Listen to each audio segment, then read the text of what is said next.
Cricket Tamil நேயர்கள் அனைவருக்கும் வணக்கம். நான் உங்க giga. India versus south Africa second ஓடி மேட்ச் நடந்து முடிஞ்சிருக்கு. ஸோ இந்தியாவை பொறுத்த வரைக்கும் ஒரு படுதோல்வி அப்படிங்கிற ஒரு நிலைமையில இல்லைனாலும் அடிச்சிருந்த டார்கெட் அதை வந்து சேஸ் பண்ண விட்டது அப்படிங்கிறத பொறுத்த வரைக்கும் ஒரு ஆவரேஜ் சுமாரான ஒரு பெர்ஃபார்மன்ஸ் அப்படின்னு தான் சொல்லலாம். அதை பத்தி தான் இன்னைக்கு நம்ம பேச போறோம். யாரோட அப்படின்னா நம்ம வணக்கம் போல நம்ம அண்ணன் ஹெச்பிடி ப்ரோவோட. வணக்கம் ப்ரோ. வணக்கம் ப்ரோ. ஸோ ஆக்சுவலா முதல் ஓடிஐ அதுவே கொஞ்சம் போராடி தான் வின் பண்ணோம் ஒரு 17 ரன்ல. ரெண்டாவது ஓடிஐ எதிர்பார்த்த மாதிரி தான். அவங்களுடைய ஸ்டார் பேட்டர்ஸ் பவுமா மாதிரியான பிளேயர்ஸ் உள்ள வந்த உடனே, லுங்கி இங்கிடி மாதிரியான பிளேயர்ஸ் எல்லாம் உள்ள வந்த உடனே டீம்ஸ் கொஞ்சம் சவுத் ஆப்பிரிக்கா அந்த ஒரு 17 ரன் தோல்வி அப்படிங்கிறத தாண்டி இன்னைக்கு இந்த மேட்சை எடுத்துட்டு போயிருக்காங்க இந்தியாட்ட இருந்து. ஃபர்ஸ்ட் நம்ம இந்தியன் டீமுடைய பேட்டிங்ல இருந்தே நம்ம ஆரம்பிப்போம். ஃபர்ஸ்ட் பேட்டிங் ஓரளவுக்கு நல்லா இருந்துச்சு அப்படின்னு சொல்லலாம். 359 அப்படிங்கிறது ஒரு நல்ல ஸ்கோர் தான். மோர் தென் பார் ஸ்கோர் அப்படின்னு தான் சொல்லலாம் இந்த வென்யூல. ஒரு பெரிய லாங் டைமென்ஷன் இருக்கக்கூடிய ஒரு வென்யூ தான். பட் ஸ்டில் இந்த டியூ இன் பிளேஸ் அப்படிங்கறதெல்லாம் கன்சிடர் பண்ணி ஒரு 10 to 15 ரன்ஸ் அதிகமா போஸ்ட் பண்ணிருக்கலாமோ அப்படிங்கிற மாதிரி தான் தோணுது with the context of the result பார்க்கும்போது. ஸோ பேட்டிங்கை நீங்க எப்படி பாக்குறீங்க? ஏன்னா எனக்கு ஒரு சில இடத்துல வந்து சில பல விஷயங்கள் வந்து எப்படி சொல்றது சரியா இருந்தாலும் இன்னும் கொஞ்சம் நல்லா விளையாண்டுருக்கலாமா அப்படிங்கிற ஒரு சில இடத்துல தோணுச்சு. அது மெயினா பாத்துட்டீங்கன்னா பினிஷர் ரோல்ஸ் KL ராகுல், ஜடேஜா, வாஷிங்டன் சுந்தர் இவங்க எல்லாமே இந்த ஸ்டார்ட்டை வந்து சரியா பயன்படுத்திக்கலையோ அப்படிங்கிற மாதிரி தோணுச்சு. ஏன்னா மோர் தென் 7 ரன் ரேட் வச்சிருந்தாங்க அட் டைம் அவங்க பேட்டிங் வரும்போது. ஸோ அங்கிருந்து எப்படி சொல்றது, ஒரு டீம் இப்போ 7 இருக்கு அப்படின்னா 7.5 ஆர் 7.75 இந்த 8க்குள்ள 8 பக்கம் கொண்டு போய் வச்சிருக்கலாம். ஒரு 400 பக்கம் அடிச்சிருக்கலாம் அந்த பினிஷர்ஸ் கரெக்டா எடுத்துட்டு போயிருந்தாங்க அப்படின்னா. ஏன்னா யூஸ்வலா அப்படிதான் நடக்கும். பட் அந்த வந்து எப்படி சொல்றது, டாப் ஆர்டர்ஸ் எல்லாம் பெர்ஃபார்ம் பண்ணிட்டாங்க. ருத்ராஜ் கெய்க்வாடா இருக்கட்டும், கோலியா இருக்கட்டும், நல்லா ஸ்ட்ரைக் ரேட்ல ஆடிட்டு போயிட்டாங்க. பட் பினிஷர்ஸ் அவங்க அந்த லேக் ஆஃப் சப்போர்ட் இருக்க மாதிரி எனக்கு தோணுது. ஸோ நீங்க எப்படி பாக்குறீங்க பேட்டிங் ஆர்டரை? ஸோ இந்தியாவோட பேட்டிங்கை பொறுத்த வரைக்கும் எப்படின்னா, ஓப்பனிங் எல்லாம் நல்லா தான் இருக்கு, ஆனா அவங்க கிட்ட பினிஷிங் சரியில்லையாப்பா. அதே மாதிரி தான் போயின்னு இருக்குது. இந்தியாவோட டாப் 4 கன்னு மாதிரி இருக்குது. இதுக்கப்புறம் KL ராகுல் வந்து அவரோட வந்து கடைசி ஸ்டார்டிங்ல கொஞ்சம் வந்து அவர் ஸ்ட்ரகிள் பண்ணாலும் பின்னாடி வந்து அவர் கேபிட்டலைஸ் பண்றாரு. அதே சமயம் ரவீந்திர ஜடேஜா ஒரு கேப்புக்கு அப்புறம், அந்த சாம்பியன்ஸ் டிராபிக்கு அப்புறம் அவர் வந்து ஓடிஐக்கு ரிட்டர்ன் ஆயிருக்க ரவீந்திர ஜடேஜாக்கு இந்த ரிட்டர்ன் வந்து ஒரு நல்ல ரிட்டர்னா நான் சொல்ல மாட்டேன். இப்ப என்னை பொறுத்த வரைக்கும் 27க்கு ரவீந்திர ஜடேஜா தேவையான்ற மாதிரி ஒரு கொஸ்டின் மார்க் வருது. ஏன்னா ahead of Axar Patel. Axar Patel is a player who can bat and also proven player. Axar Patel வந்து அவர் வந்து அந்த மாதிரியான ஒரு ஸ்டார்ட் வந்து கேபிட்டலைஸ் பண்ணுவார். ஆனா ரவீந்திர ஜடேஜா வந்து நமக்கு நல்லாவே தெரியும், என்னைக்காவது மாட்டினாதான் அவர் அடிப்பார். ரவீந்திர ஜடேஜா வச்சுக்கின்னு நீங்க 27 போறீங்களான்றது இங்க ஒரு கேள்விக்குறி வருது. அதே மாதிரி India missing the services of Hardik Pandya. இந்த இடத்துல ஹர்திக் பாண்டியா வந்து KL ராகுலோட இருந்தாருன்னா பட்டையை கிளப்பியிருப்பாரு. ஆக்சுவலா இன்னைக்கு ஸ்கோரும் சரி, மேட்ச் ஸ்கோரும் சரி, ரெண்டுமே வந்து 380+ போக வேண்டியது. 30 run short because of not finishing. Capitalise பண்ண முடியல. ஒரு ருத்ராஜ் ஒரு 38 ஓவர்ஸ்ல நீங்க வந்து ஒரு 280 290 கிட்ட வந்துட்டீங்க. அதுக்கப்புறம் இன்னொன்னு வாஷிங்டன் சுந்தர் இன்னைக்கு பண்ணது வந்து பேட்டிங் வந்து one of the worst performance தான் நான் சொல்லணும். அந்த கேபிட்டலைஸே அவர் பண்ணல. லுங்கி நிகிரி ஓவரை வந்து ஒரு ஃபுல் அண்ட் ஃபுல் மேடன் ஆக்கிட்டு 10 பால் 1 ரன் அவர் அவுட் ஆகிட்டு போயிட்டாரு. ஆல்சோ பவுலிங்லயும் இம்பாக்ட் இல்லை. நீங்க வந்து ஏதாவது ஒரு பக்கமாவது இம்பாக்ட் இருக்கணும். வாஷிங்டன் சுந்தரை வந்து நீங்க பேட்டிங்க்குன்னு கொண்டு வந்தீங்கன்னா பேட்டிங்கும் பண்ணல, பவுலிங்க்கும் வந்து ஒரு 4 ஓவரோட உங்களை ஸ்டாப் பண்ணிடுறாங்க. எப்படின்னு இருக்கும்போது வாஷிங்டன் சுந்தரோட ரோல் வந்து டீம்ல தேவையான்ற மாதிரியான கேள்விகள் வருது. ஏன்னா பெஞ்சில் திலக் வர்மா இருக்காரு. உங்களுக்கு இதுதான் வாஷிங்டன் சுந்தர் 4 ஓவர் தான் போட போறாருன்னா அதை வந்து திலக் வர்மா கிட்ட கொடுக்கலாமே. திலக் வர்மா பார்ட் டைமா நல்லா தானே போடுறவரு, அவர்கிட்ட ஒரு சான்ஸ் கொடுத்து பார்க்கலாம்ல. Tilak Varma who can bat. அவர் இந்த மாதிரி ஒரு ரன்ன பால்ல கொண்டு போயிருந்தா கூட இன்னைக்கு மேட்ச் வந்து ஓரளவு, ஏன்னா மேட்ச் கடைசி ஓவர்ல தான் ஜெயிச்சோம். அது கடைசி ஓவர்ல ஜெயிக்கிறதுக்கு காரணம் வந்து அவங்க கிட்ட 2 பேட்ஸ்மேன் பற்றாக்குறையா இருந்தாங்க. நாந்திரே பர்கரும் டிசோர்ஸிக்கு ஒரு இன்ஜுரி இருந்ததுனால அது ஒரு ரிஸ்க் எடுக்க வேணாம்னு இந்தியா கேபிட்டலைஸ் பண்ணணும். கேபிட்டலைஸ் பண்ணலைன்னா இதே மாதிரி நம்ம இன்னொன்னு ரொம்ப முக்கியமான விஷயம், டாஸை ஜெயிக்கவே மாட்டோம். லாஸ்ட் 20 டாஸ் தோத்துக்கினே இருக்கணும். டாஸோட ஃபேக்டர் ரொம்ப முக்கியமான ஃபேக்டர். உங்களுக்கு இவ்வளவு டியூல நீங்க வந்து நீங்க எவ்வளவுதான் இது பண்ணாலும் உங்களால இது பண்ண முடியாது. சவுத் ஆப்பிரிக்கா கன் பேட்டிங் வச்சிருக்கிறாங்க. அதான் இன்னைக்கு வந்து அவங்க அழகா காட்டிட்டு போயிட்டாங்க. அவங்க வந்து ஒரு எந்த இடத்துலயும் பேனிக் ஆகல.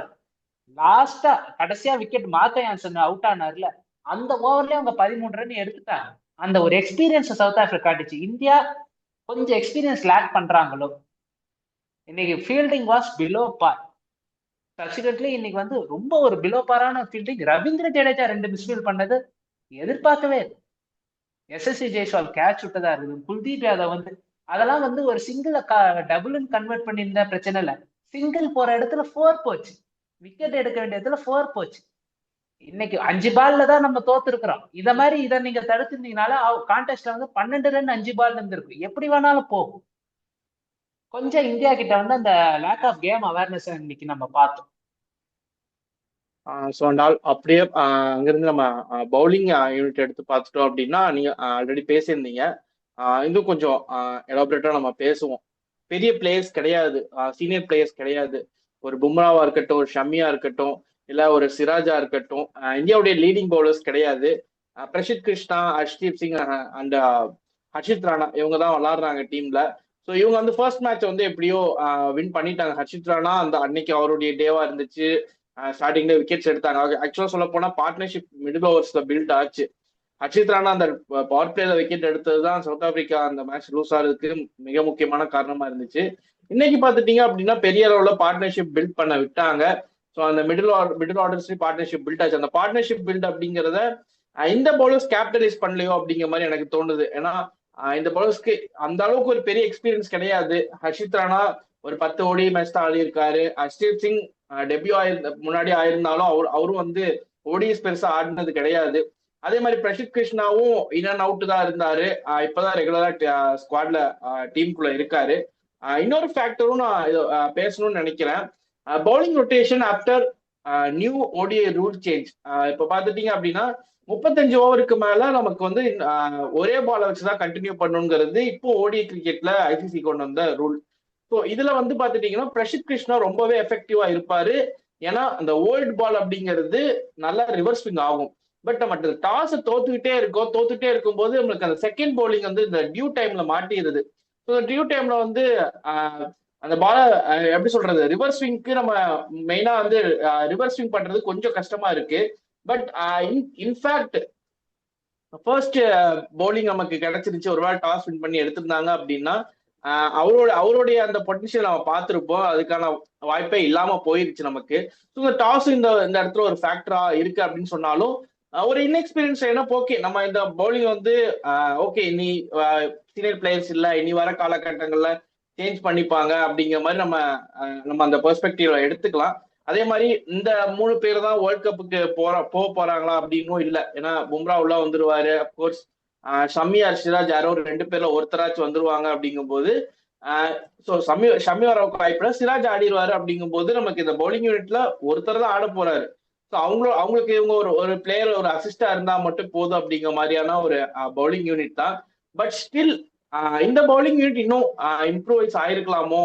ஏன்னா ஃபர்ஸ்ட் மேட்ச் நல்லாவே பெர்ஃபார்மன்ஸ் இருந்துச்சு. ஸோ அந்த கேம் அவேர்னஸ் நீங்க சொன்ன மாதிரி இந்த பவுலர்ஸ் கிட்டே இருந்திருக்கலாமோ. அண்ட் அஃப்கோர்ஸ் கேப்டன் கேஎல் ராகுல் அவருடைய பவுலிங் ரொட்டேஷன்ஸையும் பெர்ஃபெக்டா பண்ண மாதிரி நீங்க பாக்குறீங்களா, இல்ல அவரு ஏதோ கேப்டன்ஷிப்ல ஒரு வீக் லிங்க் அவர் ஏதோ ஒரு மிஸ்டேக் பண்ண மாதிரி பாக்குறீங்களா? ஏன்னா எனக்கு நிறைய விஷயங்கள் தெரிஞ்சிச்சு வித் பவுலிங் ரொட்டேஷன்ஸ். உங்களுக்கு ஏதாச்சும் அந்த மாதிரி தோணியிருக்கா? பவுலிங் ரொட்டேஷன் பொறுத்த வரைக்கும் அவருக்கு வந்து அந்த விக்கெட்ஸ் எடுக்கணும்ன்ற ஒரு இதுதான். இந்த இதுல வந்து நம்ம இன்னும் ஃபர்ஸ்ட் பேட்டிங்ல பார்க்கலாம். ஃபர்ஸ்ட் பேட்டிங்ல ரொம்ப முக்கியமான விஷயம் வந்து பிச்சு கொஞ்சம் ஸ்லோ ஆகுது. ஆனா சவுத் ஆப்பிரிக்கா எக்ஸிக்யூட் பண்ணாங்க. இந்த ஸ்லோ பால்ஸ் எல்லாம் நல்லா எக்ஸிக்யூட் பண்ணாங்க. இந்த ஒரு 4:45 இருந்து ஒரு 5:30 மணி வரைக்கும் அந்த டைம் வந்து ஒரு டான் டைம்னும் போது அவங்க வந்து இப்போ சவுத் ஆப்பிரிக்கா அந்த ஸ்லோ பேஸ் ஆகுதோ பிச்சு அது அந்த டைம்ல வந்து ஸ்லோ பால்ஸ் போட்டு அதை அப்படி சவுத் ஆப்பிரிக்கா கேப்டலைஸ் பண்ணி நமக்கு வந்து ஸ்லோ பால் போடுறதுக்கான ஒரு எதுவும் கிடையாது. இன்னைக்கு ஹர்ஷித் ராணா அந்த ஒரு 40வது ஓவர்ல வந்து 2 ஸ்லோ பால் போட்டார். அந்த 2 ஸ்லோ பாலையும் டெவால் பிரேவிஸ் பிக் பண்ணி பொழந்துட்டார். அதுக்கு முன்னாடி ஒரு ஸ்லோ பால் போட்டாரு. 32வது ஓவரோ 33வது ஓவரோ ஒரு விக்கெட் ஒன்று விழுந்துச்சு ஸ்லோ பால்ல. அண்ட் பிரசித் கிருஷ்ணா ஒரு ஸ்லோ பால் ஒரு லோ பவுன்ஸ்ல ஒரு பால் ஒரு 2-3 பால் ட்ரபிள் ஆக வச்சது. எந்த பேட்டர்னு தெரியல, பட் ட்ரபிள் ஆனாங்க. ஆக்சுவலா இவங்க வந்து பிரேவிஸுக்கு வந்து ஒரு மாதிரி ஸ்லோ பவுன்சர் மாதிரி ட்ரை பண்ணினே இருந்தாங்க. அதுல வந்து ட்ரபிள் பண்ணலான்னு பிரேவிஸ் அது உஷாராயிட்டு ஒரு மாதிரி மேல வந்து அப்பர் கட் பண்ணி விட்டாரு. கட் பண்ணதுக்கு அப்புறம் அவரை நிறுத்த முடியல. அவர் வந்து இதுதான் நீங்க பிளான், நான் என்னோட இது வந்து நான் கவுண்டர் அட்டாக் போய்க்கிறேன். அதுக்கப்புறம் என்னதான் நீங்க ஸ்லோபால போட்டாலும் அடிச்சு பொழந்துனே இந்த ஸ்பின்னர் எல்லாம் தாறுமாற வச்சு விளாசினாரு. கேஎல் ராகுல் பவுலிங் ரொட்டேஷனை பொறுத்த வரைக்கும் எனக்கும் ஒரு சின்ன கொஸ்டின் மார்க் தான் இருக்குது. ஆல்சோ ஒரு ஃபீல்டிங் யூனிட் நீங்க வந்து 10 ரன் எடுக்கணும் அந்த மாதிரி இருக்கும்போது நீங்க ஈஸி சிங்கிள்ஸ் அலாட் பண்றீங்க. ஒரு ரன் பால் சுச்சுவேஷன்ல வந்து நீங்க உங்களோட முதல் விஷயம் என்ன, ஃபீல்ட நல்லா டைட்டா அட்டாக்கிங்கா உள்ள கொண்டு வந்து எல்லாரையும் சர்க்கிள்ல நிறுத்தி அதை ஸ்டாப் பண்றதா முதல் வேலை. ஏன்னா மகாராஜ் இருக்கிறார். மகராஜுக்கு நீங்க ஏன் குவிக் சிங்கிள் கொடுக்குறீங்கன்றதான் என்னோட ஒரு கேள்வி. மகராஜுக்கு சிங்கிளை கட் பண்ணி மகராஜ் மேல பிரஷர் போட்டு நீங்க வந்து அவரை விக்கெட் எடுத்தீங்கன்னா 7வது விக்கெட் வெறும் இங்கிடி தான் இருக்கிற. இங்கிட்டையும் அதே மாதிரி நீங்க டைட் பண்ணீங்கன்னா 15-18 இருந்த இடத்துல ஒரு ஓவர் அர்ஷதீப் சிங் கடைசியா ஒரு ஓவர் முடிச்சுட்டு போனார், 2 ரன்னோ 3 ரன்னோ. அதே மாதிரி நீங்க நிறுத்தி பிடிக்கலாம், ஒரு விக்கெட் விழ வைக்கலாம். நீங்க ஈஸி சிங்கிள்ஸ் போய் நிறுத்தி அதை 30 சர்க்கிள் நிக்க வச்சு ரன்ஸை கொடுத்துக்கிட்டே இருந்தாங்க அந்த மிட் ஆஃப் பக்கத்துல.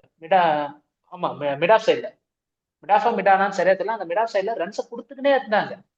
அதையே நீங்க நிறுத்த முயற்சி பண்ணல. ஆல்சோ இந்தியாவோட ஃபீல்டிங் வந்து இந்த இடத்துல ரொம்ப ஸ்லாப்பியா இருந்துச்சு. அந்த மாதிரி பிக்சிங்ல அவங்க கட் பண்றதுக்கும் அவங்க பெருசா முயற்சி பண்ணல. வாஷிங்டன் சுந்தருக்கு ஒரு சான்ஸ் ஒன்று வரும், டிசோர்சின்னு நினைக்கிறேன்.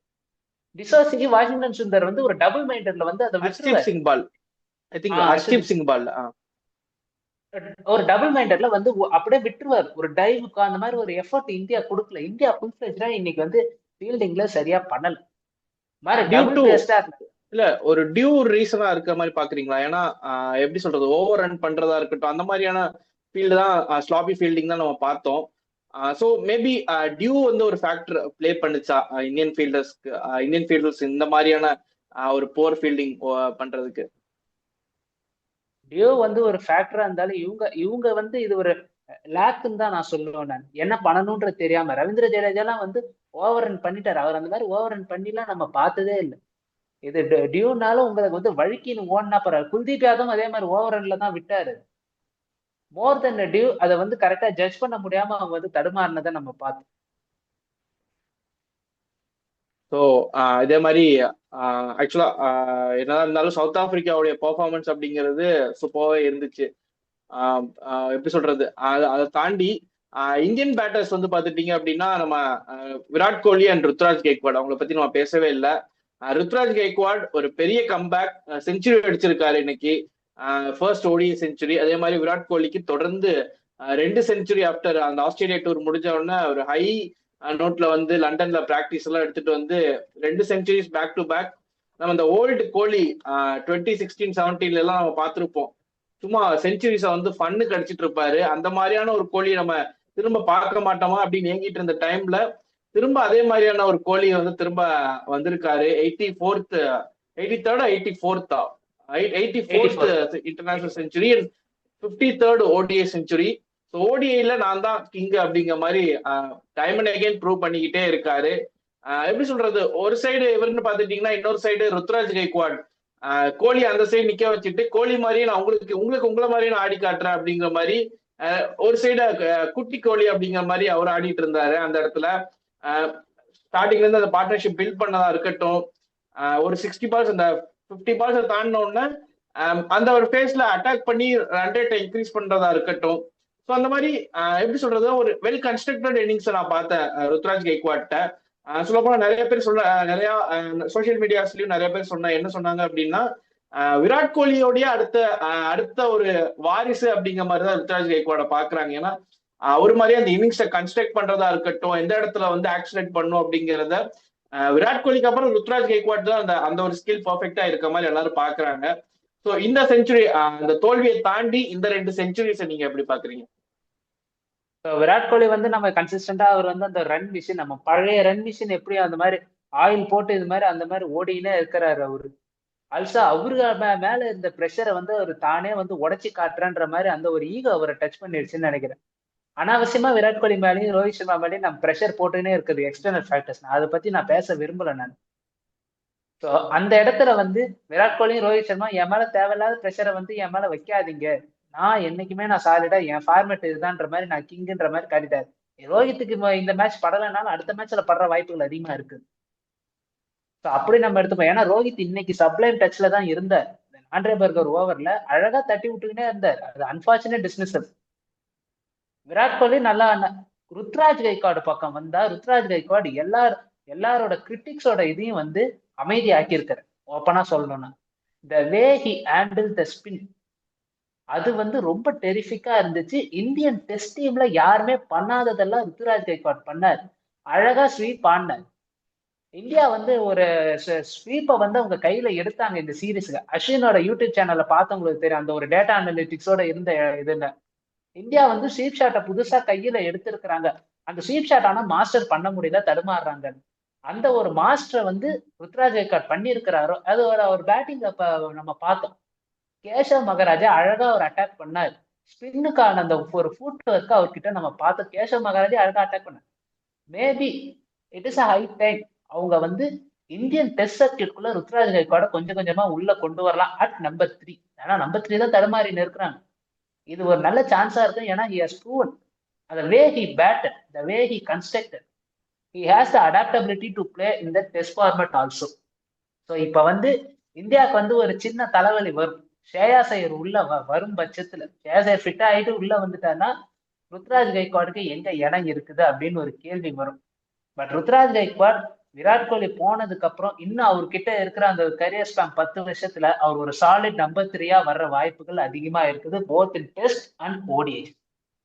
ஸோ வே அஹெட் இந்த ஒரு செஞ்சுரி அவரை எங்கேயோ கொண்டு போகும். ஒரு one of the best innings Ruturaj Gaikwad கொண்டு போனதுலே. அந்த ஸ்பின்னெல்லாம் வந்து நம்ம தடுமாறி இருந்தாங்க. அதை பார்க்கும்போது நமக்கு மைண்ட்ல இந்த ஆளை கூட்டின்னு போயிருக்கலாமோ அப்படின்ற மாதிரிதான் தோணுச்சு. அழகா ஒரு அட்டாக் பண்ணி ஆடினாரு. இந்த பக்கம் ருத்ராஜ் கைக்வாட் எப்படி, அதே மாதிரி எய்டன் மார்க்கம் எல்லா மேட்ச்லாம் அடிக்க மாட்டாரு. நமக்கு வந்து ஆப்பனண்ட்டுக்கு நேரம் கெட்ட நேரம்னு வாங்கல்ல, அந்த மாதிரி நேரம் கெட்ட நேரத்துல இவர் அடிப்பார். சும்மா அவர் அடிக்கும் போது ஐயா என்ன விட்டுடா சாமின்ற மாதிரியே இருக்கும். அதை தான் இன்னைக்கும் நடந்துச்சு. எப்படா இவன் அவுட் ஆவான்ற மாதிரி அவ்வளவு எலகண்டா ஆடுவார் இவர் மாக்ரம் பொறுத்த வரைக்கும் என் ஃப்ரெண்ட் ஒருத்தர் சொல்லியிருக்கிறாரு, மாக்ரம் வந்து நம்ம ராகுல் மாதிரி. அவரும் இதே மாதிரி எங்க எவ்வளவு எலகன்சியா ஆடணும் அந்த அளவுக்கு எலகன்சியா ஆட கன்சிஸ்டன்டா ஆட மாட்டாரு. அந்த ஒரு கிளாஸ், அந்த ஒரு அட்டாக்கிங் எல்லாத்தையும் கலந்த ஒரு கலவை வந்து எய்டன் மார்க்கம் இன்னைக்கு வச்சு பிரின்னு பிரிச்சுட்டாரு. அந்த ஒரு பேஸ் அவர் வந்து கம்போஸ் பண்ணி கொண்டு போற ஸ்டார்டிங்ல இருந்து ரொம்ப ஸ்லோவா கொண்டு போயினே இருந்தாரு. அந்த ஒரு 15-17 ஓவருக்கு அப்புறம் அவரை நிறுத்த முடியல. அவரும் ஸ்பின்னை டேக் ஆன் பண்ண ஆரம்பிச்சிட்டாரு. குல்தீப் யாதவ்லாம் அவங்க செட்டிலே ஆக விடல. சவுத் ஆப்பிரிக்கா இதுல வந்து எட்ஜ் எடுத்துக்கிட்டே இருக்கிறது மிக முக்கியமான காரணம். போத் இன் டெஸ்ட் ஒன் டேல சவுத் ஆப்பிரிக்கன் பிளேயர்ஸ் ஸ்பின் அழகா ஆடுறாங்க. ஸ்பின்னுக்குன்னு அவங்க வந்து தனியா ஹோம்ஒர்க் பண்ணி கொண்டு வந்திருக்கிறாங்க. அந்த ஒரு ஃபேக்டர் தான் சவுத் ஆப்பிரிக்கா எட்ஜ் எடுக்குது. இந்த சீரீஸையும் வந்து நெக் டு நெக் கொண்டு போயினே இருக்காங்க. ஓடிஐ சீரீஸ்ன்றது காரணம் இந்த ஒரு ஃபேக்டர் தான். they have done their hard work how to play against spin in India. நிச்சயமா நீங்க பர்ஃபெக்டா எக்ஸ்பிளைன் பண்ணீங்க. டெஸ்ட் சீரீஸும் சரி, ஓடிஐ சீரீஸும் சரி, நம்மளுக்கும் அவங்களுக்கும் இருக்க டிஃபரன்ஸ். அவங்க வந்து ஸ்பின்னை வந்து சூப்பரா பர்ஃபெக்டா ஆடினாங்க டெஸ்ட் சீரீஸ்லயும் சரி, இன்னைக்கு இந்த ஓடிஐ மேட்ச்லயும் சரி. இந்தியா பொறுத்த வரைக்கும் அந்த ஸ்பின்னை வந்து டெஸ்ட் சீரீஸ்ல எப்படி சொல்றது தடுமாறினாங்க. இன்னும் இந்த ஓடிஐ சீரீஸ்ல ஒரு 2 பிளேயர்ஸ் நல்லா மிடில் ஆர்டர், ருத்ராஜ் கைக்வாட், விராட் கோலி மாதிரியான பிளேயர்ஸ் நல்லா ஆடினாலும் மற்ற பிளேயர்ஸ் இன்னுமே ஸ்ட்ரகிள் ஆகிட்டு தான் இருக்காங்க. ஸோ இதுதான் இந்த 2 டீமுக்கும் இருக்க ஒரு மேஜர் டிஃபரன்ஸ். போக போக அது சரியாகும் அப்படிங்கிறத எக்ஸ்பெக்ட் பண்ணா. அதே மாதிரி இந்த சீரீஸ் ஸ்டில் 1-1 அப்படின்னு நில்தான் ஆயிருக்கு. ஸோ அடுத்த மேட்ச் ஒரு சீரீஸ் டிசைடரா இருக்கும், 3வது மேட்ச். ஸோ அந்த மேட்ச் முடிஞ்ச உடனே நாங்க 2 பேரும் உங்களை வந்து சந்திக்கிறோம். நாங்க 2 பேர் மட்டும் இல்ல, அண்ட் ஓவரால் சீரீஸ் ரிவ்யூக்கு ஒரு படையே காத்துட்டு இருக்கு. ஸோ அந்த வீடியோ சீரீஸோட ரிசல்ட் பொறுத்து 4 பேரா வர்றது 2 பேரா வருது, சீரீஸோட ரிசல்ட்டை பொறுத்து பார்ப்போம் கைஸ். நாங்க அடுத்த வீடியோல என்னன்னு. அது வரைக்கும் உங்களிடம் இருந்து விடை பெறுவது கீகா அண்ட் HPD. நன்றி, வணக்கம். நன்றி, வணக்கம்.